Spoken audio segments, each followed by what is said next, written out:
Hello ladies, ఈ video అయితే మీకోసమే. మన లేడీస్ అందరికీ ఉండే ఒక పెద్ద ప్రాబ్లం ఏంటంటే కబోర్డ్లో పెట్టడానికి ప్లేస్ ఉండదు, వేసుకోవడానికి బట్టలు ఉండవు కదా.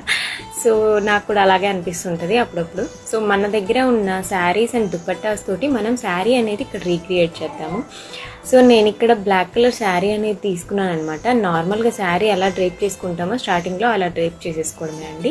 మనం పళ్ళు పార్ట్ నుంచి కూడా మొత్తం మిగిలిన శారీ మొత్తం మనం ప్లీట్స్ పెట్టేసుకోవాలి. ప్లీట్స్ చాలా ఎక్కువ వస్తాయండి. 1 by 1 ఒకదాని మీద ఒకటి పెట్టుకోవడం వల్ల మనకు లావుగా అనిపించదు. ప్లీట్స్ కూడా చాలా ఎక్కువ ఉండడం వల్ల లుక్ అయితే చాలా బాగుంటుంది. అది లెహెంగా మోడల్లో అనిపిస్తుంది ఫైనల్గా మనకి. సో మనం ఇక్కడ దుపట్టా తీసుకొని ఆ దుపట్టాని మనం ఆ ప్లీట్స్ కింద సెక్యూర్ చేసేసుకోవాలి. అంతే అండి, మన లంగావణి స్టైల్లో శారీ అనేది రెడీ అయిపోయింది. ఇదైతే నాకు చాలా నచ్చిందనమాట. మీకు ఎలా అనిపించిందో కామెంట్ చేయండి. సో నేను ఇక్కడైతే 2 టైప్స్లో యూస్ చేశాను. ఒకటి కాంట్రాస్ట్గా శారీ అనేది వేర్ చేశాను, అండ్ నేను సెల్ఫ్లో కూడా తీసుకున్నానండి. White colour sari and white colour dupatta తీసుకొని ట్రై చేశాను అనమాట. ఖచ్చితంగా ట్రై చేయండి, చాలా డిఫరెంట్గా ఉంటుంది. ఇదైతే మీకు ఎలా అనిపించిందో కామెంట్ చేయండి. నచ్చితే లైక్ చేసి ఫాలో చేయండి.